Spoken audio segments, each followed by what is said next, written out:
Bonjour et bienvenue à ce nouveau Café des Lyonnes. Bonjour Catherine. Bonjour Alexandra.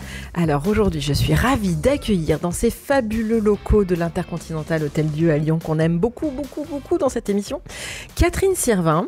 Vous êtes la responsable de la transformation digitale chez Bayer et pas que, puisque vous êtes également co-responsable du Life Hub de Bayer. C'est ça. Vous allez nous expliquer ce que ça veut dire tout ça. Hein. Vous transformez, vous faites plein de choses.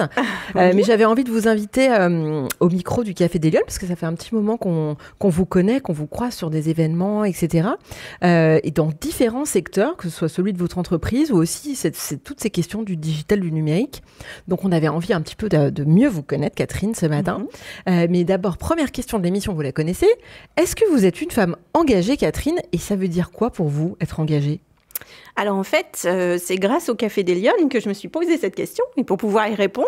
Et je peux te dire un oui ferme. Ok. Parce que, en fait, je me suis rendu compte que je ne l'étais pas.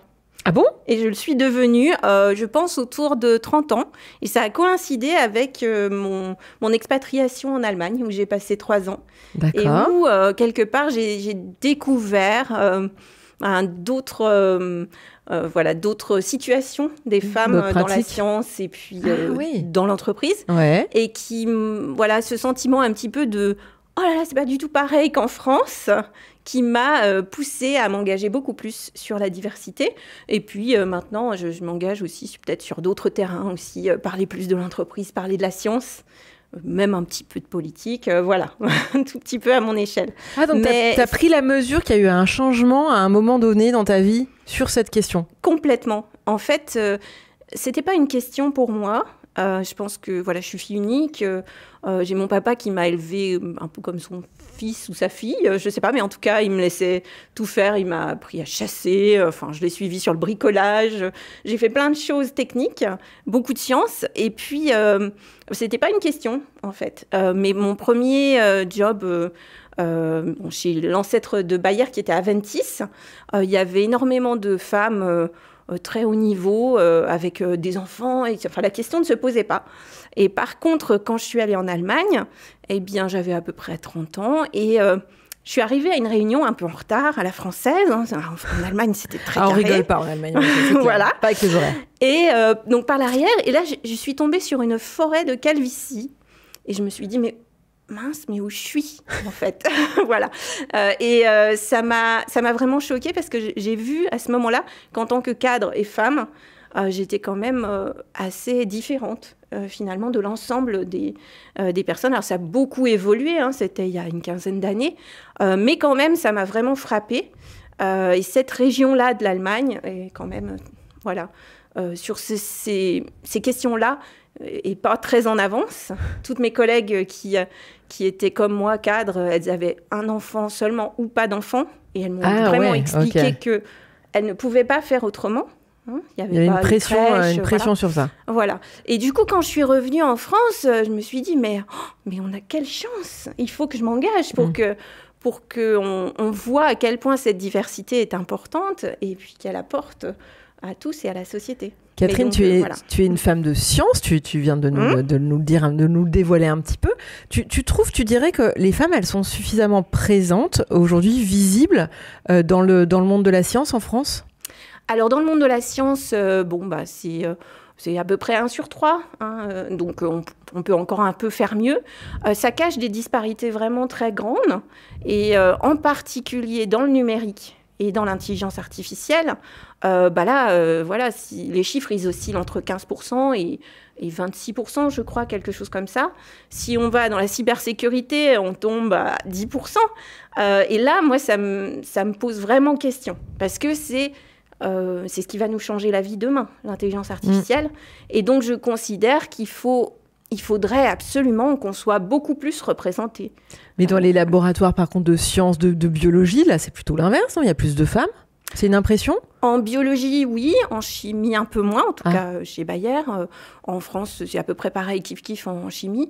Mon mari travaille en mécanique. Là, c'est très, très difficile. Ils n'arrivent pas à tirer ça reste encore très stéréotypé? Oui. Donc, tout dépend, en fait, du secteur. C'est très variable.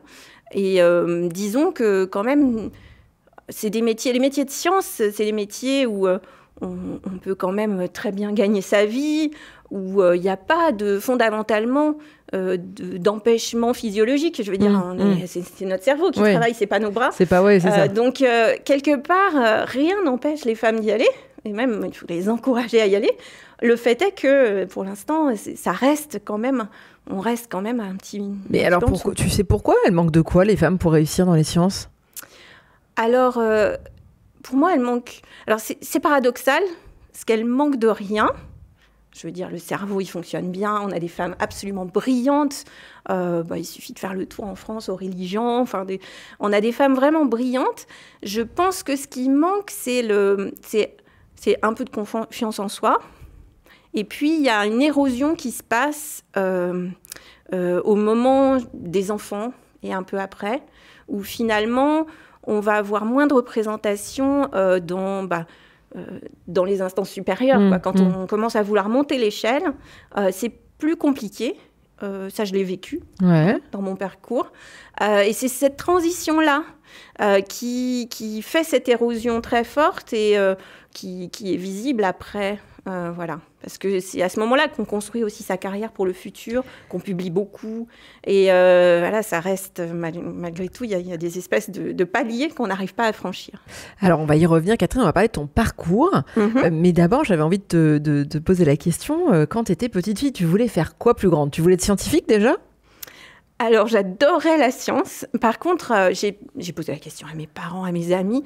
J'avais pas de rêve de petite fille. D'accord. Alors, j'ai pas retrouvé, je voulais être paléontologue et tout ça, mais mes enfants en ont, ma fille veut être astronaute, mais moi, non.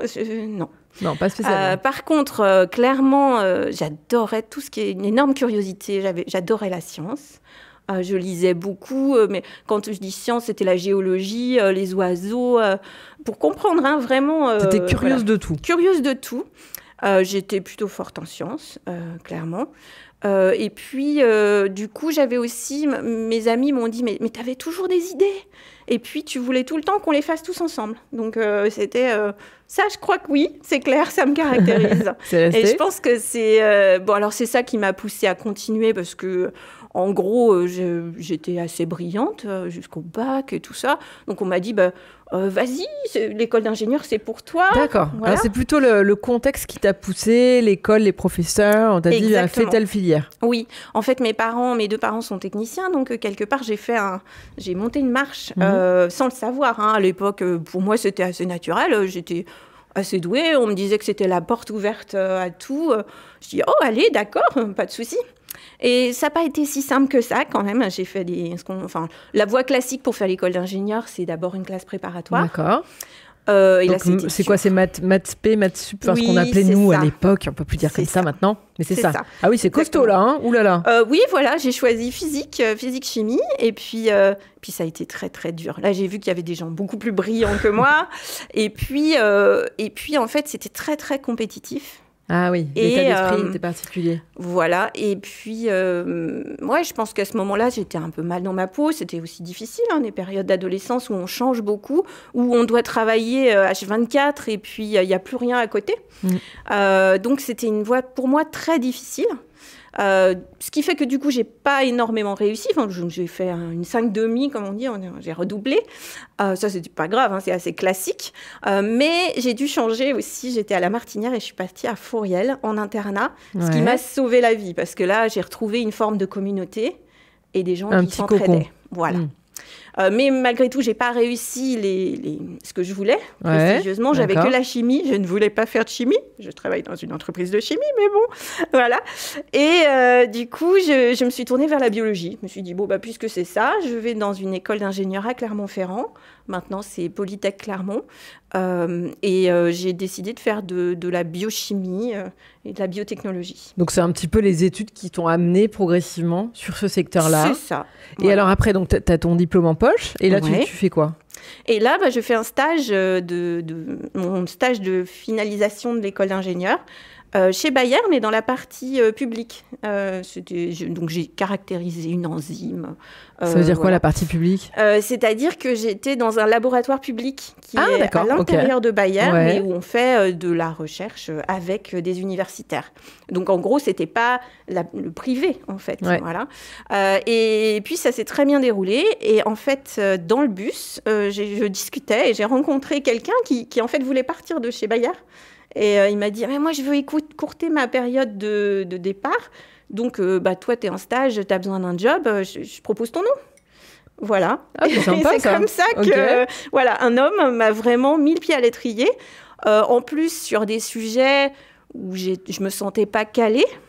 En école d'ingénieur, on nous apprend finalement à être multidisciplinaire, à pouvoir tout faire. Malgré tout, j'y connaissais rien en ce qu'on appelle la PCR quantitative. C'était les débuts, en fait.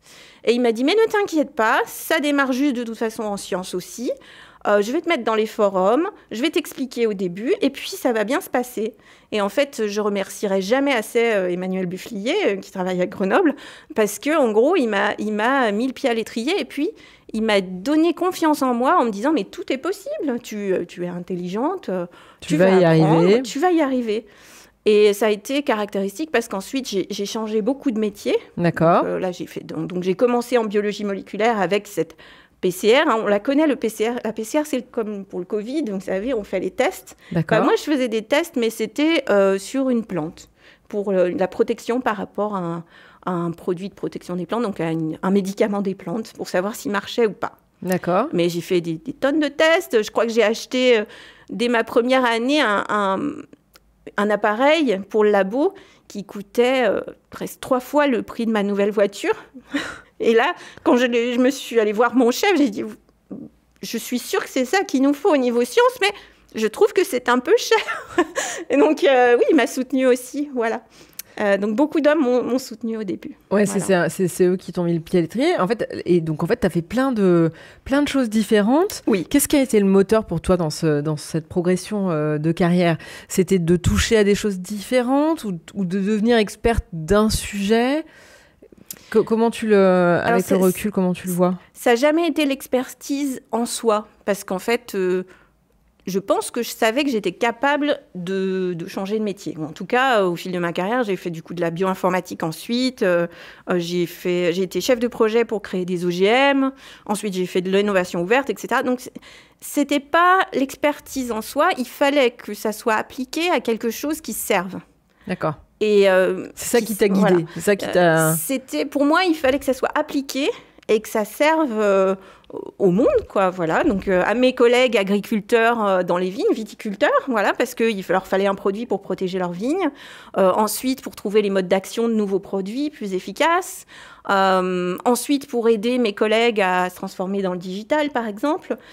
Donc, le moteur, c'est plus de rendre service et faire quelque chose qui va faire avancer l'humanité. Voilà. Non, mais vraiment. Alors, tu nous as parlé de tout à l'heure de l'expérience en Allemagne, l'expatriation, qui a été une prise de conscience pour toi de différences culturelles qui faisait que finalement, on n'était pas si mal lotis que ça en France.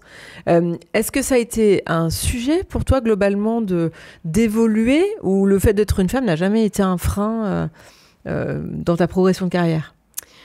Alors, je dirais qu'au début de ma carrière, ça n'a pas été du tout. Comme je te l'ai dit, là, j'ai eu plusieurs hommes qui m'ont soutenue, etc. Seulement, je pense que je suis toujours ambitieuse.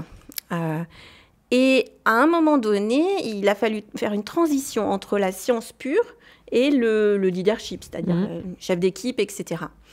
Et à ce moment-là, je me suis conformée à des modèles masculins parce que c'était tout ce que j'avais autour de moi. Et ces modèles masculins, maintenant, avec le recul, je me rends compte à quel point ils ne me correspondaient pas. Parce que j'ai un leadership qui est beaucoup plus en co-création, faire les choses ensemble, etc. Et pas... j'avais du mal à dire « je suis la boss, c'est moi qui décide ». Alors, je considère qu'en fait, il y a plein de formes de leadership. Et du coup, celui qui me correspondait le plus... il n'y avait pas de rôle modèle autour de moi. Voilà. Et jusqu'à ce que j'en trouve un, ça a été très difficile. Et je pense que ça a été quelque chose qui a freiné clairement ma carrière parce que j'étais pas dans les codes attendus. Maintenant, j'ai trouvé des exemples fabuleux de ces nouveaux codes de leadership. Il y en a une qui a été invitée au Café des Lyonnes, c'est Rachel Rama. Et quelque part, elle m'a ouvert le champ des possibles sur comment on pouvait embarquer des équipes, sur la vision, sur la co-création, travailler ensemble, et que c'était tout à fait faisable avec son style très personnel, avec son background, son allant, et si on veut ses talons hauts, d'emmener une équipe, et que ça ne faisait pas de différence.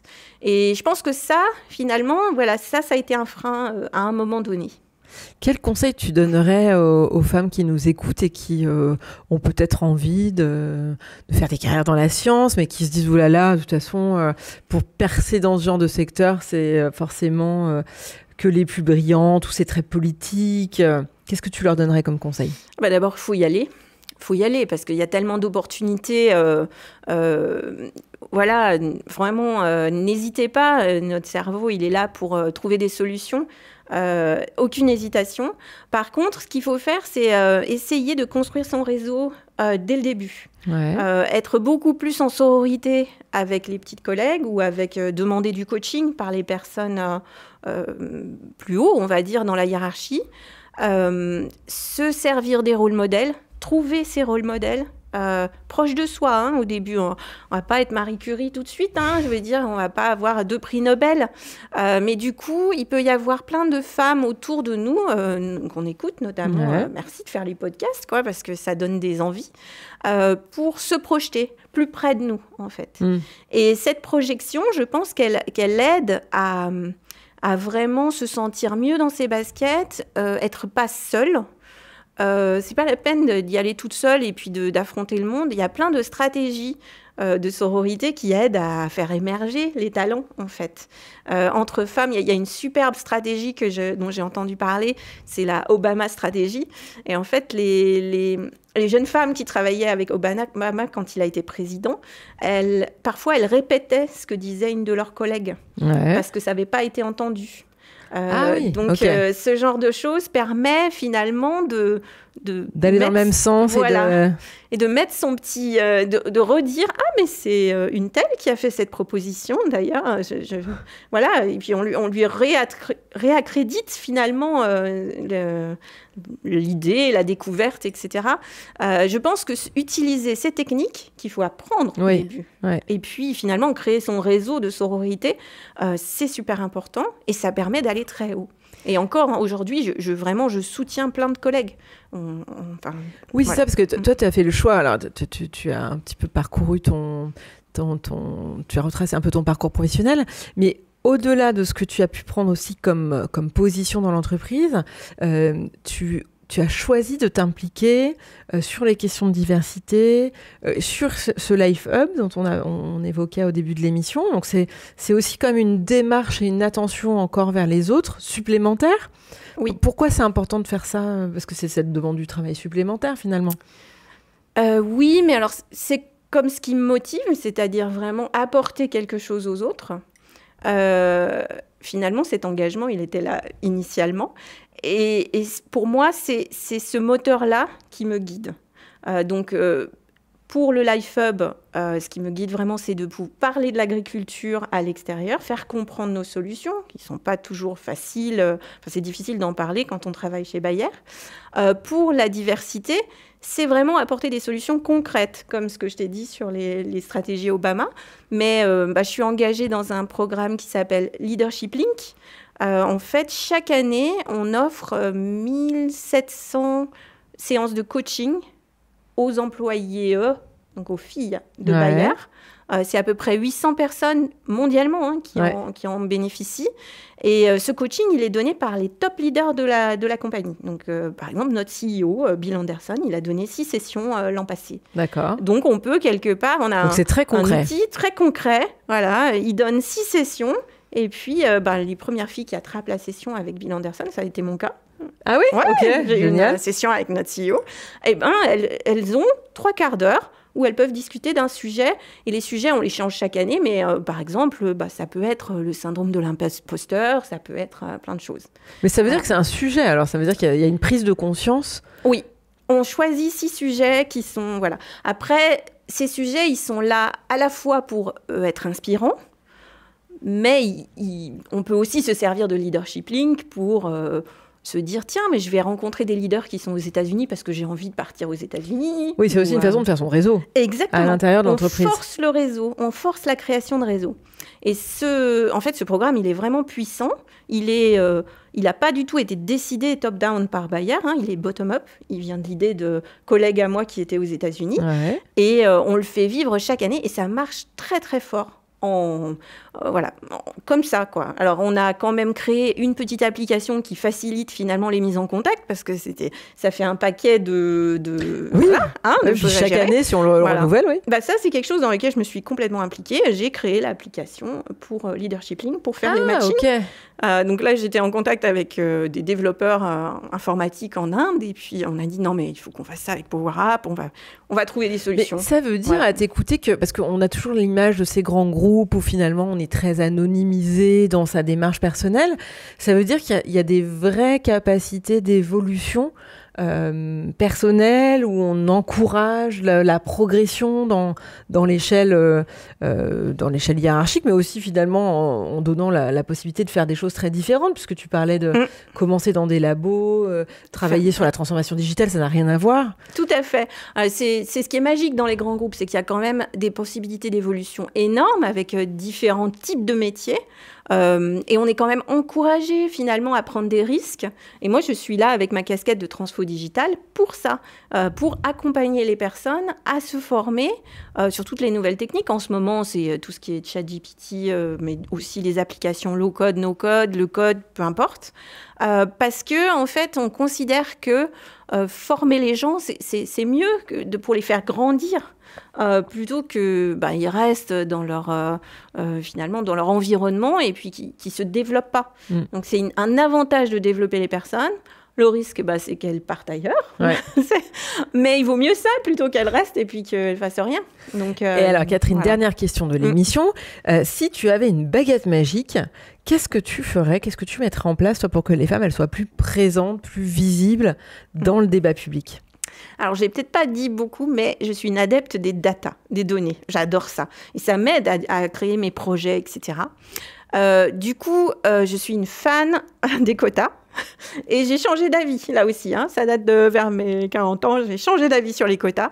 Pourquoi? Parce que j'ai lu le rapport de la loi Rixin, de la loi Copé-Zimmermann. Copé-Zimmermann, oui. Voilà, les 10 ans qui ont permis on est en tête de liste sur la place des femmes dans les conseils d'administration en France, cocorico, voilà. C'est dû à une loi. Je suis à fond sur la loi Rixin qui suit derrière, parce qu'on a vraiment envie de les voir aussi en tant que CEO, etc. Moi, ce que je ferais, c'est que j'appliquerais une loi similaire, mais pour les écoles. C'est-à-dire? Pour, en fait, essayer d'avoir une forme de loi incitante au niveau des formations où on voit qu'il y a ce gros problème d'équilibre. Alors, on parle par exemple, donc, comme je l'ai dit, de la cybersécurité ou de l'IA, mais aussi des infirmières. Je veux dire, il faudrait. Oui, ou de la magistrature. Voilà. Et donc en fait, on rééquilibre. On rééquilibre, mais à la base, et pour moi, c'est vraiment important de commencer très très tôt. En ce moment, on voit bien avec la réforme du bac qu'il y a un gros souci. Il y a un tiers de femmes en moins dans les disciplines scientifiques. Oui. Donc, un tiers en moins au départ, ça veut dire encore moins à l'arrivée. Oui. On est déjà seulement... c'est un vrai sujet de préoccupation. Et du coup, comment on fait pour que tout le monde s'empare de ce sujet? Je pense que finalement, c'est les formations diplômantes et les professeurs qui doivent aussi s'en emparer et rendre leur système attractif. Je dis ça, typiquement, moi j'ai parlé avec des spécialistes féminines en cybersécurité. Il y en avait une récemment chez Bayer. 2 de ses amies ont abandonné parce qu'il y avait des propos sexistes dans leur environnement. Ça, c'est juste inadmissible. Et évidemment que les filles ne vont pas y aller s'il y a ça. Donc, quelque part, il faut une incitation, mais on va dire sonnante et trébuchante, voilà, en disant vous n'aurez plus de subventions si vous n'atteignez pas 50% une parité quoi, Ouais. dans vos filières. Donc, c'est un peu... Moi, je suis pas... d'habitude, je suis pas sur les lois. Je vais compter sur des gens comme Michel Vianney ou des spécialistes de la législation pour faire ça. Mais je pense que ça serait une bonne idée. Très bien. Bah, écoutez, Catherine, merci beaucoup d'avoir partagé ce Café des Lyon ce matin avec vous. On était ravis de vous accueillir. Et on vous donne rendez-vous la semaine prochaine pour un prochain Café des Lyon. Bonne semaine.